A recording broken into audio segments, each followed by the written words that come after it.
So aside from the fact that the sheer number of smartphones released today is at an all-time high, the prices continue to go up as well. In fact, even Xiaomi has started releasing phones that aim to disrupt the high-end market. Though the company has yet to leave the mid-range and low-end markets, other competitors are establishing themselves where Xiaomi usually reigns. One of them is Infinix Mobile, or simply Infinix. And their latest top-of-the-line phone this year is their Zero X Pro. To all the subscribers, welcome back and thanks for stopping by once again. And if you're new here, we make tech videos of all kinds, so feel free to drop a sub to get notified of new content. I usually don't review devices from Infinix simply because I don't think their products are good enough to go up against the likes of Xiaomi and Realme. But when they announced the Zero X Pro with a 108-megapixel camera capable of 60x moonshot zoom and an outstandingly unique design, I decided to give the company a chance. After using their device as my daily phone, they have a lot of groundwork to do, but I can see the potential here.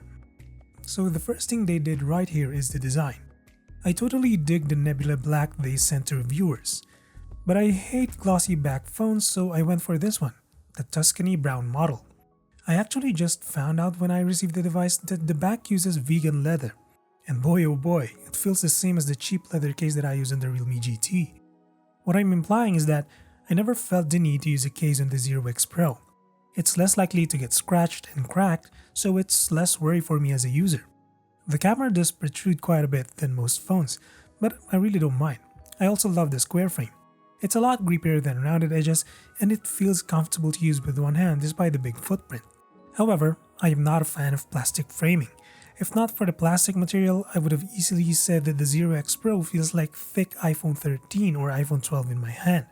But since it is not, it's like a lighter and plasticky iPhone copy. Nevertheless, the move to use plastic is understandable considering the price point. Talking ports for a bit, the SIM tray supports a dedicated slot for a micro SD card, which is always welcome as some phones are starting to ditch dedicated slots. All buttons are located on the right side, they look and feel thin thanks to the thick frame.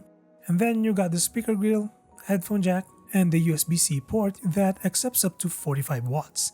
Now, Infinix markets the Zero X Pro with dual speakers. I'm telling you now, Infinix is lying. I can barely hear anything from the top portion of the phone when I cover the bottom speaker. I don't think this is a defect as other units have the same occurrence as well. But to one's credit, the single firing speaker, despite being teeny at max volume, at the very least, sounds clear and better than other single firing speaker phones out there.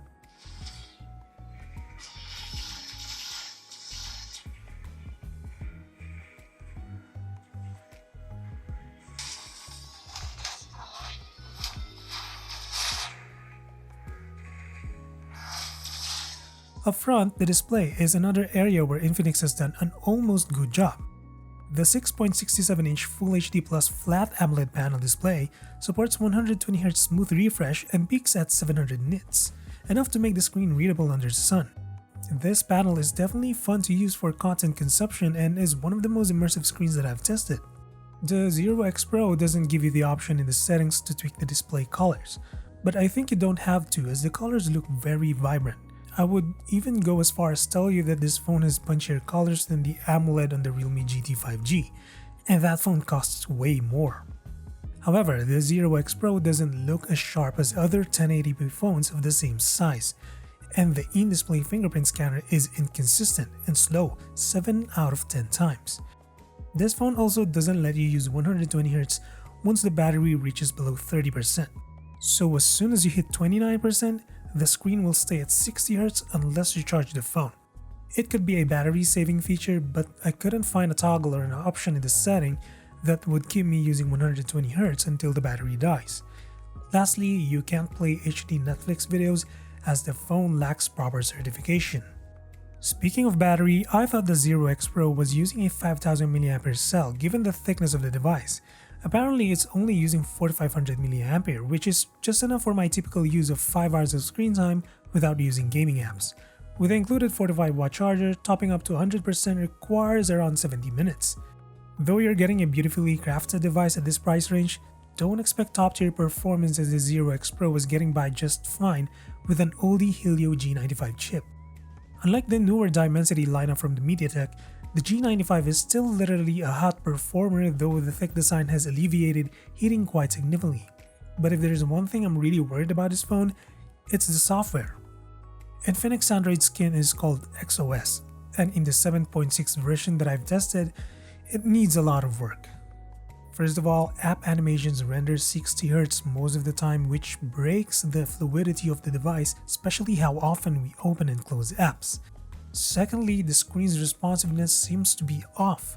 I always have to do an action twice or thrice before the screen reacts, like when swiping up to go home, or simply swiping down to open notifications.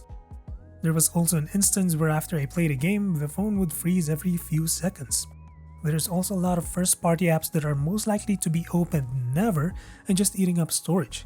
The home screen cannot delete multiple app icons in one instance, so if you want to group or customize folders, you have to select and position the icons one by one.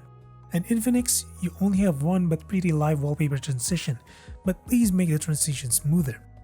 Also, some options in the settings don't make sense at all. You just put there one word in a toggle without giving an explanation. What the hell is that? For me and for other users out there, the software is the most important part of a device. You have to give us software that works for us, not the other way around. But despite all that, can the Zero X Pro redeem itself by giving us a camera that can shoot to the moon? Well, for the majority of the time, no. The Zero X Pro is one of the cheapest phones out there with a 108 megapixel camera, but unlike those other phones, this one has OIS for that main sensor and for the 8 megapixel periscope telephoto that allows for 5x optical zoom and 60x zoom. There's no macro sensor here, but there is an 8 megapixel ultrawide. The 108 megapixel sensor can take accurate and good looking shots, but that's like 1 out of 5 times. It struggles in dynamic range, and despite all 108 megapixel, the details are smudgy even when you have all the light in the world.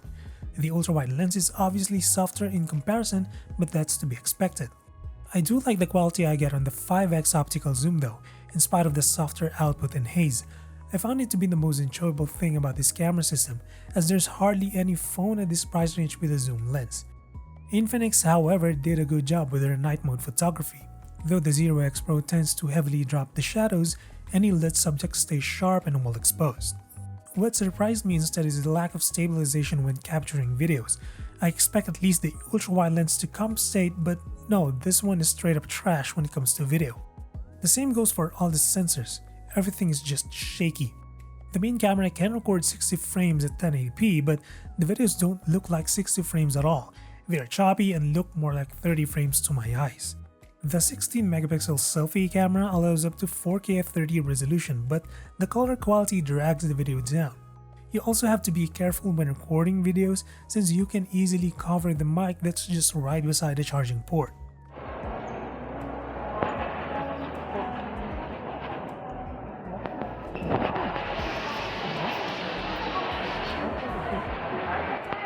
Overall, the cameras on the Zero X Pro are just pure marketing hype. They are selling this phone for the camera, and for some reason, they didn't do a good job in delivering when it matters the most. So for the Infinix Zero X Pro, that has an asking price of 14,990 pesos, it looks good, but that's just about it. So that's it for this one. Drop a sub or a like if you feel supporting the channel, and until the next one, stay safe.